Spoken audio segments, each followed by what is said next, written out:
Frank Klose covers the Phillies for 97.3 ESPN.com. Set to join us now. His mailbag is open for business every Tuesday here on the show, and we got a lot. We were just talking before you got on. I don't know if you heard the comment from Jim Belden and Steve Phillips. He said Aiden Miller is the best prospect since we'll play it for you. Here you go. The Scout and Phillies organization said Aiden Miller is the best prospect we've had since Mike Schmidt. Yes, he is. And that's my point. If you're going to get and by the way, if you're the Phillies, if you trade him, you want to get Crochet and Robert, right? You want, but that's what it's going to take. All right, Frank. Knowing that this guy is being compared to Mike Schmidt, I mean, is he an untouchable player? Let's start there. I don't think the Phillies need to trade him to accomplish their goals. I think that they would be willing more so to trade maybe a Justin Crawford, who is also a nice offensive prospect that the Phillies have. But if you look at the major deals that have happened over the last few years, the teams that were the acquiring teams didn't trade that much. I think back to even big players like the Nolan Arenados of the world going back a few years. The cost is not a lot in prospects. It seems there's such a premium on prospects right now that the lower level ones can even get you what you need in a trade. So I don't think that the Phillies need to trade Miller. I think he's exceeded their expectations even since he was drafted, especially defensively, because when you consider that he might make it as a shortstop after being drafted as a third baseman, I mean, that bat profiling at shortstop provides so much more value. Well, that was the question. He's a shortstop. You obviously have a shortstop for the next 10 years. Obviously, that's something way down the line here, but you got a prospect of that. Does that make you more or less likely to trade him? And do you see that Turner's time at shortstop is on, the sand is going through the hourglass there? I think you'll worry about it later when you have to. Yeah. I know it's way cart before the horse here, but hearing that bite and knowing you're going to be in a trade situation where you might have to make a decision if you want what level of player you want back in return if his name comes up. I don't really think that Dave Dombrowski is the type to go broke for a big name in a trade. I feel like his trades tend to be a lot more measured. They tend to be very tuned in to exactly what they need. Will he ever make a big splash? And has he ever in the past? Yes, he has. But I just don't see him needing to or really desiring to. I think that his MO when he came to this organization was to rebuild on the fly, aka add a bunch of talent while at the same time allowing your farm system to restock. Right now, you can actually look at this farm system and say they are pretty nicely stocked. And when you are nicely stocked, you don't have to trade your best prospects to make a deal. So I don't expect him to. All right, let's quickly get into tonight's lineup. It's brought to you by Clark's Moving and Storage, located in Rio Grande. Moving's a breeze with Clark's Moving and Storage. Schwarber, Turner, Harper, Bohm, Stott, Castellanos, March, Pache, Stubbs, and Nola. So that's interesting. I was wondering if they were going to go with Marchand again after a 4-for-4 night. He is sitting tonight. Pache is in center. Marsh goes back to left field. So you thought Marsh and Pache could be the platoon in center, and then Dahl and Whit Merrifield in left, but no, Marsh and Pache both in the lineup tonight, Frank. Well, they might be going for a little bit of defense here first, and I think this is their best defensive alignment. If you put Marsh in center field, and by the way, he is far from a butcher in center field. I think it's fair to say he's above average, maybe not extraordinary in center field. But I think when he's in left and Pache is in center, that is a really nice defensive alignment. And when you consider Castellanos in right, I mean, the center fielder has been making up a little extra ground there. And then, I think I said this a few times before, that the center fielder can play further towards the right fielder, and then the left fielder with a little bit more mobility on both sides can play in a little bit too. So I really do like this as a defensive alignment. I think that's what they're going for here. And let's be honest, too, both David Dahl and Whit Merrifield have not exactly been tearing the cover off the ball either. So I think that this is mainly a defensive arrangement that they're looking for here. Yeah, and obviously Rojas went down. You lose that defense from center field there, but you got Pache playing center tonight, Marsh playing left. Marsh had the error in center field last night, kind of misplayed a ball there. There's your Phillies lineup for tonight. Pitching matchup, it is Aaron Nola versus Michael King. You saw 18 hits last night. Phillies looking to continue with that. Good night from Bohm, good night from Schwarber, good night from Harper, good night from almost everybody last night. But let's get into the mailbag questions here. How realistic is Luis Robert Jr. to the Phillies? His name keeps coming up. You just heard it in that bite from Jim Bowden. He mentioned that, if they're going to, trade a guy like Aiden Miller, you might want multiple players in that deal. But no Rojas here anymore. Are the signs pointing to Luis Robert Jr.? So the question is it realistic? I mean, here's what I can take from this situation. One, it's realistic the Phillies are shopping for an outfielder. I think there's enough smoke there to know that the Phillies are indeed engaged in the outfield market. Is it is it realistic that the Phillies would trade what it takes to get somebody like Luis Robert Jr.? That's where I kind of don't know. I have a few reservations on Robert Jr. And I know I'm not in the majority here. This is a guy, if you look at his history, prior to the 2020 season, they did what the Phillies had just done a couple years prior with Scott Kingery and signed him to a $50 million deal that'll take him through his 6 seasons of Major League ball. And then they added a couple option years onto it to make it maybe worth about $88 million, I believe is the number. But he has not overwhelmed in the major league so far. I mean, you're looking at a guy that's battled injury after injury this year.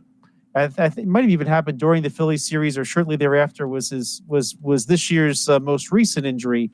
But he's got a long injury history. And really last year, 2023, was his really good year. He did make the AL All-Star team. He actually got injured during the home run derby. That was one of his injuries from last year. But he doesn't have that big a track record. He was always considered a premium prospect, but his problem has been staying healthy.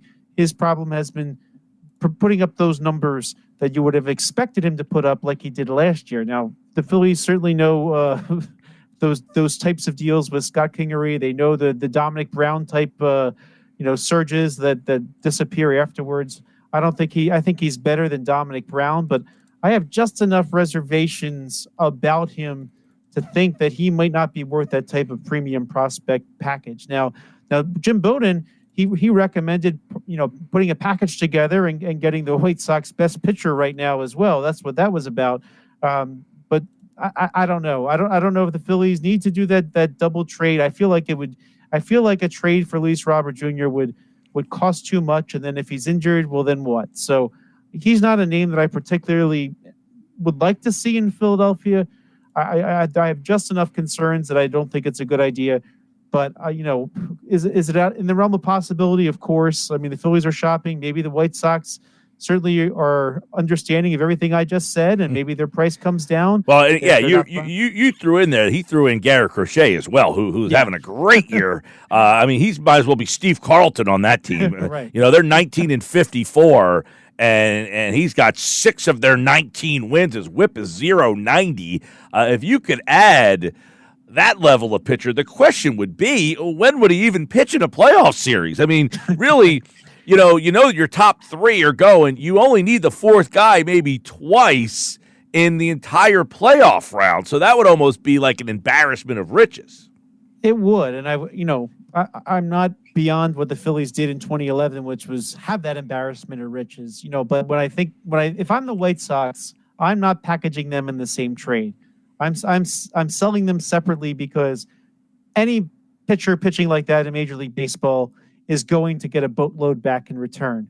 And so if you're going to package him with your other perhaps top asset that you can convert into some prospect capital, you really want to separate them out to get the best bang for your buck. So I don't really see a package like that happening. And if you're the Phillies, and as you said, they kind of are covered in that department for the most part. Again, never turn down really good pitching if it falls into your lap. But I feel like they're covered enough there that they want to use their resources best as possible to really address the area that we've just been talking about, which is outfield. And yeah, there's probably room for a reliever out there as well. Of which we don't really know which one yet that it might be available. But, I think I think that if you're the Phillies, you focus on those needs. Certainly Crochet would be welcome anywhere, though. All right, let's get to another question in the mailbag from Vince. He wants to know why Rojas was the guy sent down. Did he really do much different than what the Phillies anticipated? I think a lot of people were focusing on the bat here because I feel like there were enough quotes during spring trading along the lines of, well, if he can hit 230, then the Phillies will be fine. But I think a few things have happened that have really kind of changed that situation. And the first was, when you got back from England, the Phillies were without their starting catcher. They were without their starting left fielder, Brandon Marsh. And they were also down Trey Turner at the same time. But when you have all three of them, you just can't shove somebody like Rojas down in the 9th spot and then not worry about it. Why? Because that offensive gap became a little bit too large. I don't know if you noticed, Mike, some of those lineups in the last week, you look at 6, 7, 8, 9, and then you're like, where's that offense going to come from? So I think there started to be some exposure there. I thought when I got to Baltimore on Friday and Pache was in there in center, I was like, okay, I see what's happening here. They're going to try to get some more offense out of here. But then what also happened on Friday night, I think really led into this situation too, is that they brought in Rojas to pinch run, gets a really bad jump, doesn't score what should have been the winning run for the night, right? And so they ultimately came back and won that game. But I think you got to the point there where it's like, okay, all right, his bat is not good, relatively speaking. Well, really, if you look at his OPS, it's like one of the top 10 bottom in the league. If you look at OPS for starters in the major leagues, but you can't withstand that anymore with people injured, especially now without Real Muto, who's one of the better offensive catchers in the league. And if he can't get that speed right, Scott Lauber today in the Philadelphia Inquirer was also pointing out that, besides the base running mistake I mentioned, he's not really bunting either. So if he's not using his speed, if he's not hitting, then maybe it's time that you go down to AAA and work on those things. Aside of all of that, this is no great victory in my mind for the Christian Paches or David Dahls of the world, or even Whit Merrifield. Those guys are probably still in the hot seat too. One of them's not going to be there when the Phillies go get an outfielder. But I think right now it's about getting Do you Rojas think we've seen the last of Rojas this season? No. I think I can say that confidently. Honestly, unless he goes away in a trade, which is not out of the realm of possibility either. If they can get somebody a little bit more established in center field and then Rojas has to go back to make the trade happen, I would understand that for sure. Mm-hmm. But I feel like someone like that, if you get his speed right, you can bring him in as either a defensive replacement or a pinch runner, even if you do get an additional outfielder down the line. So he's somebody who could help you down the line. He's got to get that base running right. He's got to learn how to bunt. He's got to use that speed that he has. And by the way, I did also notice too that defensively, he only has one defensive run saved this year, which is actually, when you say that, you don't want to say that that's bad, but I mean, what were you expecting of a guy like that? Last year, I think he finished with like 18 or something, and he didn't play much more than he played this year. So to get to that number 18. So I think he needs a little bit of a tune-up, and so going to AAA is probably the best thing no matter what. All right, Frank Klose, 97.3 ESPN.com, Phillies Insider, taking a look at the mailbag this week. There's a lot there in that outfield because you mentioned Dahl, Merrifield, Pache, Marsh. Still decisions need to be made. A lot of rumors around that they're looking to add a starting-level outfielder, so we'll see what they end up doing in that spot. The other position, Mickey says, do they need to get another catcher ahead of the deadline? Now, this is interesting because there's a lot of, Marchand 4 hits last night. I think we talked about it, maybe it was you last week, is Marchand the guy that should get the playing time and Stubbs stay in the role? Now, Stubbs is in the lineup tonight, but some are wondering, do you keep Marchand when Real Muto is ready to return? The question Mickey wants to know is, do you need to look at a upgrade at the backup catcher position? Another thought is they don't use the backup catcher in the playoffs anyway. Yeah, that's very, very true, Mike. I mean, the backup catcher gets the least amount of attention in the playoff series, but I think the Phillies have some time here to figure out what to do. Now, what I said last week was, if you looked at Stubbs' record behind the plate as the backstop, not as the one at the plate hitting, he profiled very, very strongly. He worked really well with the pitchers. He knows the pitching staff. And I think as of last week, they were 10-4 in games that Garrett Stubbs started behind the plate. Now, when Marchand, as they start to mix him in, you'll notice that he caught Christopher Sanchez twice. Why would that be a good idea? Well, Marchand has worked with him in the minor leagues even the last couple of years. So they're familiar with each other, right? So I think the key right now is to get Marchand really used to the pitching staff that's here. One thing that worked against him this year was that he did not have spring training to work with this pitching staff, and that back injury, had a lower back injury going into spring training, and he got healthy just in time because it was only a couple weeks ago that he was actually activated and then optioned to AAA, and then the Real Muto injury hit. So what I think you want to see is, can Marchand get comfortable with the staff? I mean, I think what we've seen of him in the past. Now, interestingly, he was up in 2020 and 2021, but you didn't see him in 22 or 23. That has a lot to do with not so much him, but the fact that the Phillies' two catchers did not get injured either of those 2 years, which is pretty fascinating in a whole season that neither catcher has any type of nagging injury. But I think Marchand showed you a lot last night, throwing out Kim at second base. The talented infielder for the Padres. I think he's successful more than he's not when he attempts a stolen base, and I thought that was a convincing throw to second base last night. So I think you want to see what he's got here. What will that mean down the stretch? Now, Marchand does have a minor league option this year that the Phillies can send him back and forth as they need to. So not a bad guy to have stashed at AAA if Real Muto's back and healthy and Garrett Stubbs is healthy. But then, I think the bigger question will be for next year.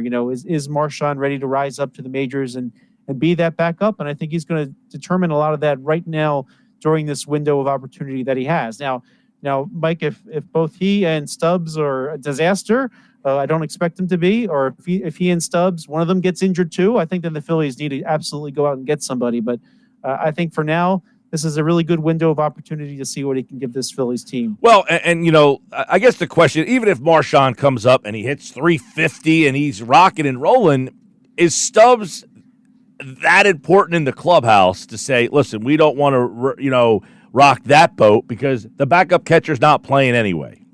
Yeah, put it this way: if it comes down to, do they get rid of one or the other at any point this season before the playoffs? I say no. I think that Marchand will be a AAA and Stubbs will be the backup catcher through the playoffs. If everybody is healthy and all is going well, then maybe next year Marchand could take that role. I would not be shocked if he did take that role after this year. But you're right. Stubbs is a very beloved player in the Phillies clubhouse. Brings a lot of energy to the team. Well liked. I don't think that's something you want to mess with necessarily. But again, overall, he works really well with these pitchers. Yeah, no, I that's a tough balance there because I think everybody could say that Marchand's got such a small sample size, but is he a better overall player, catcher, hitter, everything than Stubbs? We'll find out, but it might not matter, is what you're saying. Won't matter for this year anyway. Will it make a difference heading into next year? Very possibly. But yeah, I do. If you're asking me personally, I think Marchand grades out better overall. I personally like to see a backup catcher be a switch hitter because it gives you some options. You don't have to worry about playing matchups, when you want to give your starting catcher a rest, which should be on his body's time, not based upon who the opposing starting pitcher is. Yeah, that's another good point, is that Stubbs only hits left-handed. Marchand is a switch hitter, so you can play him. A lot of times you'll see the backup catcher play on Sunday, the day game after the night game. Sometimes, though, if there is a left-handed pitcher on Sunday, you don't want Stubbs to have to be in that game. If not, a lot of stuff between now and then. Good to see the Phillies get going last night. Trey Turner's return kind of changes it. It's interesting how sometimes one guy pushes that lineup down, and it changes everything. Yeah, Nick Castellanos' bat decided to wake up again after going 0 in that Baltimore series in the 2 spot. I mean, you couldn't have that. It didn't seem like a good fit.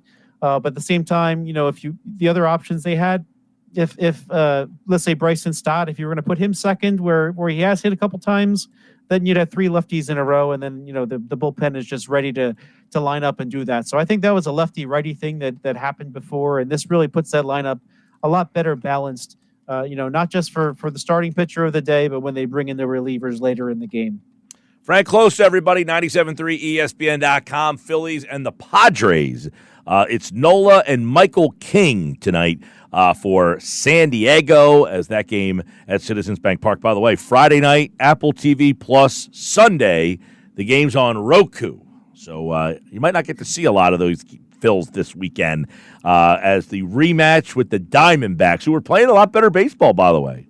Yeah, you expected them to be better than they were. I mean, you don't go to the World Series and then completely fall flat on your face. But no, the Diamondbacks are still a force to be reckoned with. And I think Phillies fans will remember that playoff series last year, this weekend in Philadelphia. By the way, Friday night is also the Cole Hamels retirement celebration, too. So be a lot of Phillies fans down there with a lot of memories of the NLCS, and I think it'll be a pretty exciting atmosphere this weekend. Yeah, Arizona working its way up the wild card race there, just a half a game out of the wild card spot right now.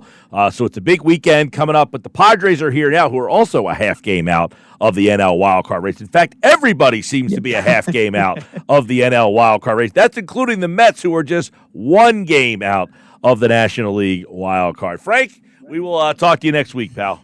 Sounds great, Mike. All right, Frank Klose, everybody, 97.3 ESPN.com. Phillies Insider, of course, the Phillies tonight as they take on the Padres. I'm Mike Gill. This is the Sports Bash Live on 97.3 ESPN, the 97.3 ESPN free mobile app.